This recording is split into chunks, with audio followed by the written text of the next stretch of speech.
जय हिंद दोस्तों, welcome back my channel friend. आज हम देखने वाले हैं 1 अप्रैल के करंट अफेयर्स। ठीक है फ्रेंड, तो स्टार्ट करते हैं 1 अप्रैल करंट अफेयर। और आज से हमारा नया वित्तीय वर्ष यानी कि नया साल शुरू हो जाता है। ठीक है फ्रेंड, तो चलिए स्टार्ट करते हैं 1 अप्रैल से 1 अप्रैल current affairs. Friend, question number first है, नौसेना ने किस विमान को स्क्वाड्रन को कमीशन किया है फ्रेंड? तो एक नया विमान जो है नौसेना में जुड़ा है, तो उसका नाम को बताना है क्या है। तो राइट आंसर होगा ऑप्शन ए, P-81 एयरक्राफ्ट। ठीक है, ये एक बहुत ही बड़ा, एक विशाल टाइप एयरक्राफ्ट है, बड़ा है।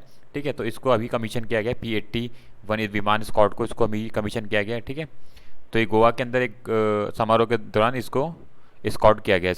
ठीक है, कमीशन किया गया है। तो इंपॉर्टेंट है, याद रखना इसको। कोडर्स एन, ये नाम आ सकता है कोडर्स INAS 316 को कोडर्स खिताब दिया गया है। कोडर्स दुनिया के सबसे बड़े उड़ने वाले पक्षियों में से एक है और उसके पास एक विशाल पंख होते हैं, तो इसी के हिसाब से इसको बनाया गया है। ये अब हमारे हिंद महासागर क्षेत्र में भारत की सुरक्षा के लिए पसंदीदा भागीदार है और यह इस क्षेत्र में रणनीतिक भूमिका निभाने की राष्ट्रीय की क्षमता को दर्शाएगा। ठीक है ना, तो किस तरीके से हम हिंद महासागर के अंदर ज़्यादा से ज़्यादा प्रोटेक्शन कर सके, ज़्यादा से ज़्यादा सुरक्षा को बढ़ा सके, तो उसके अंदर ये मुख्य भूमिका निभाने वाला है।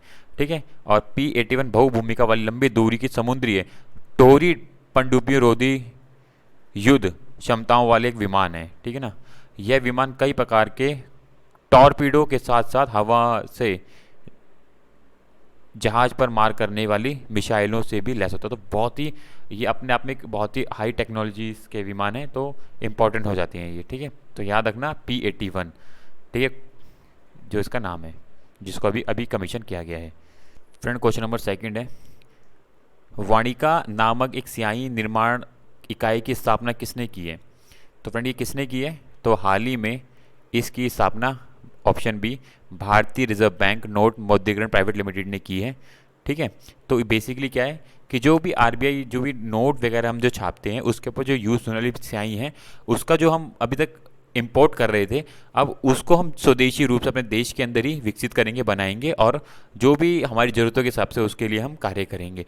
ठीक है, तो हाल ही में भारतीय रिजर्व बैंक की पूर्ण स्वामित्व वाली सहायक कंपनी भारतीय रिजर्व बैंक नोट मुद्रीकरण प्राइवेट लिमिटेड ने कर्नाटक के मैसूर में वाणिज्यिक नामक एक स्याही निर्माण इकाई की स्थापना की है। इस नई इकाई को RBI के गवर्नर शक्तिकांत दास ने राष्ट्र को समर्पित किया है। ठीक है ना, तो ये कई तरीके की चीज़ों को अब कार्य करेगी। ठीक है ना, क्योंकि नोट बनाने में कई चीज़ों की जरूरत पड़ती है। ठीक है, स्याही, पेपर, ठीक है, उसके अंदर प्रिंटिंग वगैरह हर चीज़ की जरूरत पड़ती है। तो जो स्याही जो थी वो हम ज़्यादातर बाहर से इंपोर्ट कर रहे थे, अब वो अपने देश के अंदर मेक इन इंडिया के तहत विकसित की जाएगी, बनाई जाएगी, और अपने देश में ही उसकी लागत भी कम होगी और एक तरीके से सुरक्षा के नज़र से भी वो काफ़ी इंपॉर्टेंट हो जाएगी। तो यहाँ पे इंपॉर्टेंट 5 बिंदु लिखे गए जो उसके बेसिस पे इसके लिए कार्य किया जाएगा। ठीक है ना फ्रेंड, तो वाणिज्यिक का इकाई का किसने निर्माण किया है? वाणिका का भारतीय रिजर्व बैंक नोट मुद्रीकरण प्राइवेट लिमिटेड ने, जिसका हाल ही में कर्नाटक मैसूर में शक्तिकांत दास द्वारा इसका राष्ट्र को समर्पित किया गया है। ठीक है फ्रेंड्स, फ्रेंड ये देखिए कुछ इंपॉर्टेंट बात चीज़ें, जैसे कि जो BRMNMPL जो है, ये क्या है?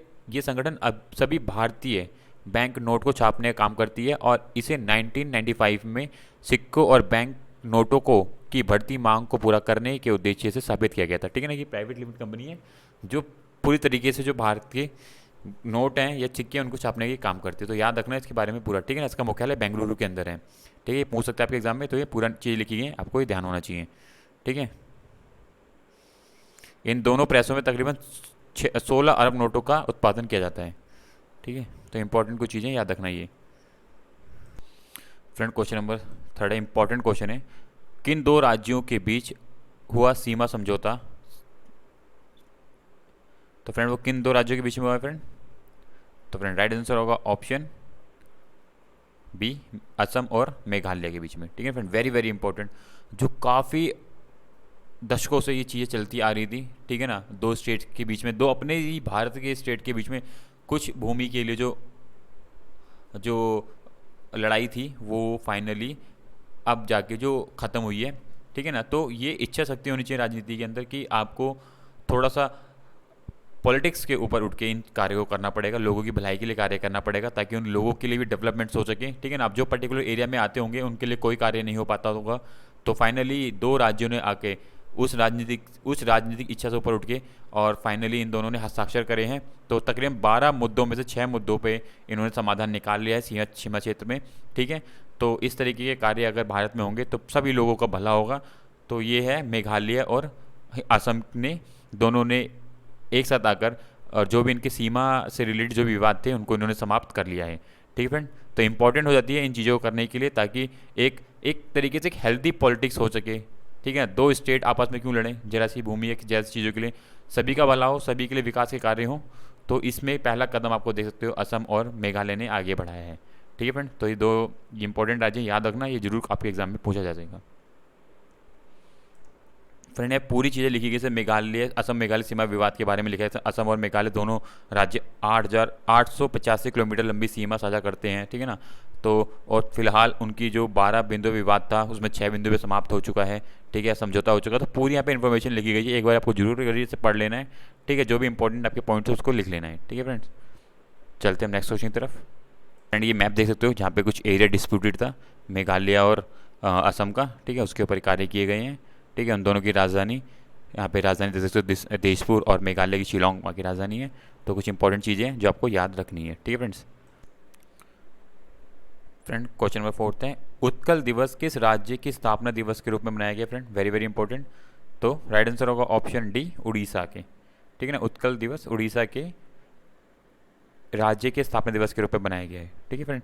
1 अप्रैल 1926 को हुई थी उड़ीसा राज्य की स्थापना, और 1 अप्रैल 1936 को ब्रिटिश भारत के एक प्रांत के रूप में स्थापित किया गया, ठीक है ना। जब बंगाल से सब चीज़ें अलग की जा रही थी तभी ही इसका भी गठन किया गया था, ठीक है।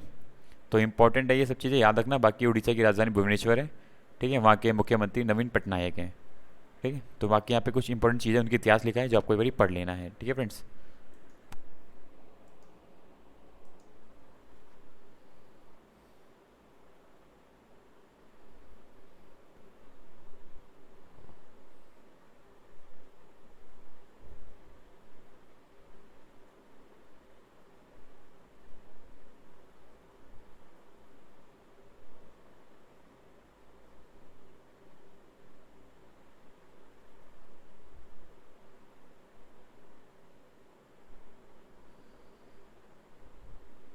फ्रेंड क्वेश्चन नंबर 5 है, भारतीय रिजर्व बैंक का स्थापना दिवस किस तारीख को मनाया जाता है फ्रेंड। तो राइट आंसर होगा ऑप्शन डी, 1 अप्रैल को, ठीक है ना। 1 अप्रैल को भारतीय रिजर्व बैंक का स्थापना दिवस मनाया जाता है। इसकी स्थापना 1 अप्रैल 1935 को हुई थी, याद रखना, वेरी वेरी इंपॉर्टेंट, ठीक है ना। आरबीआई से पहले केंद्रीय बैंक के सभी कार्य इंपीरियल बैंक ऑफ इंडिया द्वारा किया जाता था, ठीक है ना। यह नाम रखना, इंपीरियल बैंक ऑफ इंडिया बोला जाता था पहले इसको, ठीक है ना। और इंपीरियल बैंक ऑफ इंडिया अधिनियम 1920 के माध्यम से इंपीरियल बैंक ऑफ इंडिया स्थापित किया गया था 1921 में कोलकाता में, ठीक है। तो ये कुछ इंपॉर्टेंट फैक्ट्स हैं जो आपको इसके बारे में पता होने चाहिए, ठीक है। ठीक है, यहाँ पे कुछ एडिशनल इन्फॉर्मेशन लिखी है आरबीआई बैंक के बारे में जो आपको एक बार पढ़ लेनी है। 1949 में इसका राष्ट्रीयकरण किया गया, तो ये इंपॉर्टेंट है, याद रखना, ठीक है फ्रेंड। ऑप्शन नंबर 6 है, कौन सी आईआईटी विकसित करेगी पोर्टेबल वेंटिलेटर फ्रेंड। तो फ्रेंड कौन सी करेगी वो, ऑप्शन ए आईआईटी कानपुर, ठीक है ना। आईआईटी कानपुर अब पोर्टेबल वेंटिलेटर विकसित करने के कार्य में लगेगी, ठीक है। तो याद रखना आईआईटी कानपुर। बाकी यहाँ पे इन्फॉर्मेशन लिखी है किस तरीके से क्या चीज़ें रहेंगी, तो ये आपको पढ़ लेना, ठीक है फ्रेंड्स। फ्रेंड क्वेश्चन नंबर 7 है, विश्व बैकअप दिवस किस तारीख को मनाया जाता है फ्रेंड। तो विश्व बैकअप दिवस कब मनाया जाता है, राइट आंसर होगा ऑप्शन सी 31 मार्च को, ठीक है ना। तो विश्व बैकअप दिवस 31 मार्च को मनाया जाता है। यह दिन हमें अपने कीमती डिजिटल दस्तावेजों की सुरक्षा करने की याद दिलाता है, ठीक है ना। किस तरीके से अपने चीज़ों का प्रोटेक्ट कर सकते हैं, अपने इंपॉर्टेंट जो डॉक्यूमेंट्स है किस तरह के प्रोटेक्ट करने, बैकअप करना है, उनका रखना है। तो 31 मार्च को हम विश्व बैकअप दिवस के रूप में बनाते हैं। फ्रेंड क्वेश्चन नंबर 8 है, हिंद प्रशांत रणनीति का समर्थन करने के लिए अमेरिका ने कितने बिलियन डॉलर की घोषणा की है फ्रेंड। तो राइट आंसर होगा ऑप्शन बी 1.8 बिलियन डॉलर की। फ्रेंड ये कुछ नहीं है, बस एक तरीके से चालबाजी है अमेरिका की, क्योंकि भारत और रशिया के बीच में जो ट्रेड का ऑयल ट्रेड हो रहा है ना, उस चक्कर में थोड़ा सा इसके घबराहट मची हुई है अमेरिका के। वो इसी तरीके के कुछ निर्णय अजीब से ले रहा है ताकि कुछ तरीके से भारत के ऊपर दबाव बनाया जा सके, ठीक है, ताकि वो रशिया के साथ ट्रेड ना कर पाए और ये ट्रेड होके रहेगा, ठीक है। जहाँ से हमें सस्ता तेल मिलेगा हम उससे खरीदेंगे, ठीक है। तो बेसिकली ये है कि अमेरिका ने हिंद प्रशांत रणनीति के लिए 1.8 बिलियन डॉलर की घोषणा की है ताकि हम इतना समर्थन करेंगे इस जगह के लिए, ठीक है फ्रेंड्स। तो याद रखना 1.8 बिलियन डॉलर की, ठीक है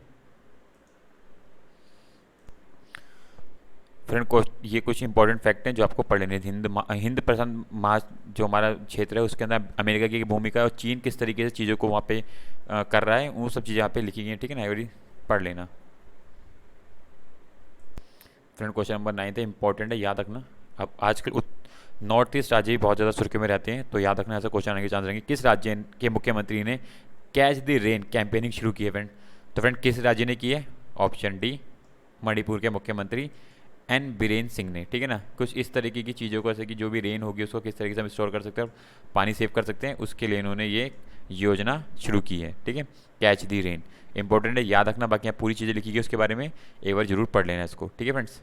friend very very important military exercise है, ठीक है, याद रखना है। वरुण किन दो नौसेनाओं के बीच होने वाला युद्ध अभ्यास है फ्रेंड? तो फ्रेंड किन दो देशों के बीच में होता है? ऑप्शन ए भारत और फ्रांस के बीच में, ठीक है ना, वरुण। तो वेरी वेरी इंपॉर्टेंट है, याद रखना। ये एक्सरसाइज भारत और फ्रांस के बीच में होती है, ठीक है। नौसेना अभ्यास है, 20वां संस्करण होगा, 30 मार्च से 3 अप्रैल तक चलने वाला है। ये अरब सागर में आयोजित किया जाएगा, ठीक है ना। दोनों नौसेनाओं के बीच द्विपक्षीय नौसेना अभ्यास 1993 में आयोजित किया गया था पहली बार, देखो।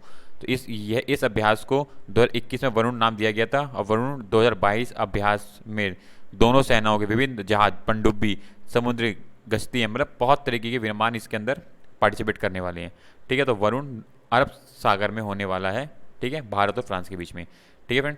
तो ये 10 क्वेश्चन थे, वेरी वेरी इंपॉर्टेंट आपके एग्जाम पॉइंट ऑफ व्यू से। तो इस तरह की फ्रेंड वीडियो के लिए, करंट अफेयर्स की वीडियो के लिए चैनल को subscribe and bell icon click करें, ताकि आपको time to time current affair मिलते रहें, ठीक है friend. So thank you for watching my video, bye bye, thank you.